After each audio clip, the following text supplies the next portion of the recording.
It's time to look at Time Commando for the PC. Released in 1996 alongside a PlayStation version and a Japan-only Sega Saturn version, this action-adventure title puts you into the role of Stanley, a technician belonging to the organization SAVE, Special Action for Virus Elimination. Stanley's job is quite simple, to protect a massive supercomputer that the Otega Corporation has created. This is being used to help train military officials by way of the ability to time travel! That's right, with time travel, now new scenarios can be created for these military officials to train under, essentially. But of course, with such a great technology in place, you know someone's going to try to mess around with it, and that's exactly what happens. A rival programmer manages to infect this computer system with a virus. Yeah, a virus? I mean, really? Come on.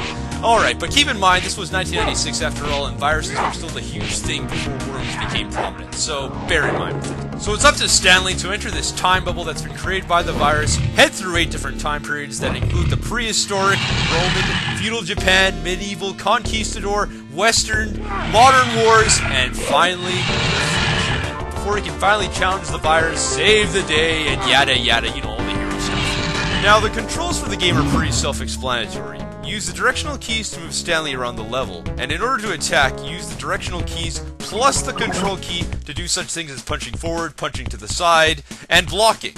Use the Alt and directional keys in order to dodge your enemies, jump backwards, and jump forwards. As you are exploring throughout the game, you will have to keep in mind about the virus that has been infecting the computer system.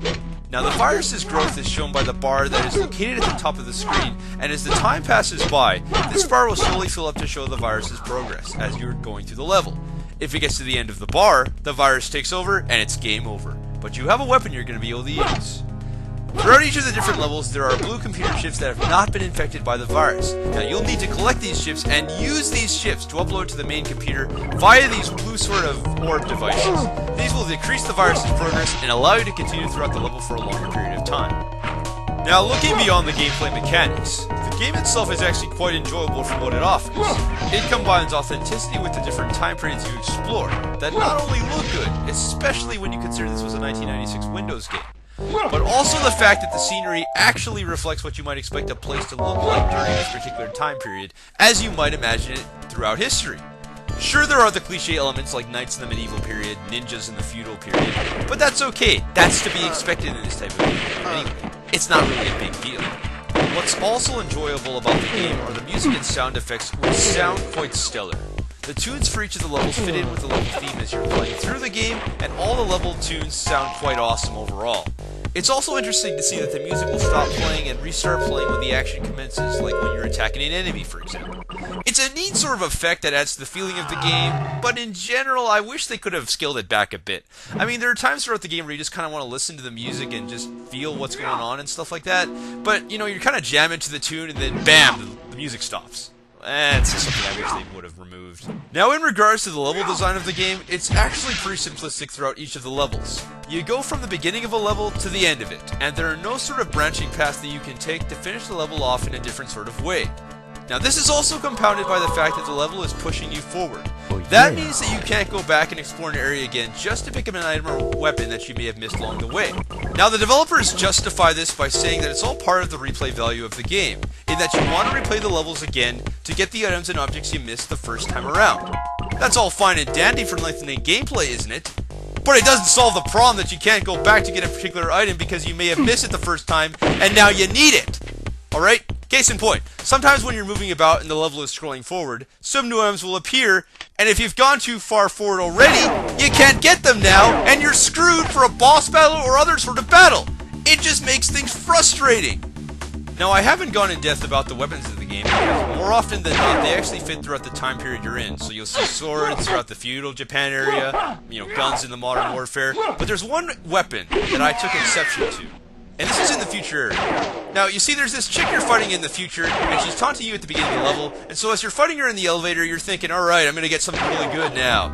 And you collect the item, and you see a yo-yo. No, I'm not joking, it's a yo-yo. A metal yo-yo, mind you, of course.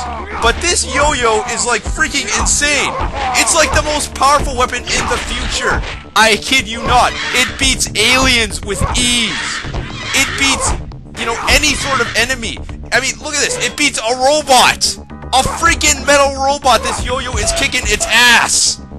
It's insane what this yo-yo can do! I mean, freaking yo-yos do this? A zombie astronaut, I mean, that's even absurd enough as I say it, but a yo-yo does this, like, an insane amount of damage. And maybe it's just the difficulty level I was playing at, but come on, a yo-yo? Are you freaking shitting me? Come on, guys, what is this? I mean, maybe it was done as a homage to Star Tropics or something. I don't know, it's just a yo-yo. Really.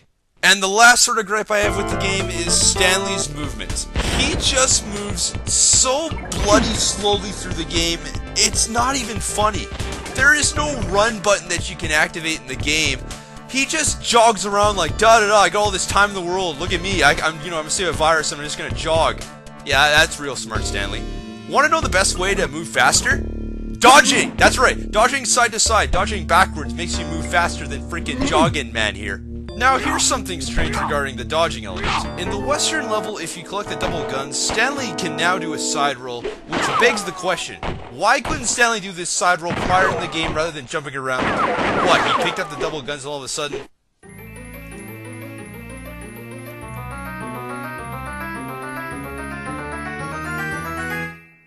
I learned to side roll! I don't think so. No. That logical explanation does not work. No freaking way. If you're telling me between a side roll and a jump, I will choose the side roll, and I think a lot of people would too. Okay? It's almost like the developers wanted to add some more moves to Stanley's repertoire with the side roll and perhaps some other moves, but they sort of ran out of time and said, well, there's not much else we can do, so we gotta leave it in the game. You know? It sucks that they ended up having to do this. Almost you feel like it should have just been taken out completely. But even for all its oddities that Time Commando has going for it, overall the game is pretty excellent. It may not appeal to every type of gamer who enjoys action-adventure titles, but it's a quirky type of game that tried to offer something different with the whole time-traveling concept. Time Commando, it seems, was just trying to differentiate itself from the pack in 1996. And I mean, there are a lot of cool things going on within the game. I mean, you can even shoot down a plane with a rifle, you can fight a strange type of medieval monster. I mean, what is that, honestly? Is that a badger or something? Like an evil medieval badger? I don't know. What Time Commando did was create an entertaining type of game that did a solid job in the action-adventure genre. It wasn't the best, but it was still a very good overall game that took the idea of time traveling through history and blended it with solid all-around action. It combined great-looking graphics, good controls, excellent music and sound effects, and just made a unique experience for players in 1996. Time Commando is definitely an underrated title, and you should definitely check it out if you ever see it around. You can find it for your PC and for PlayStation, so give it a shot. You might be pleasantly surprised at what this game has to offer, with its whole idea of time traveling to stop an evil and deadly virus. Time to go kick some virus butts. Yeah.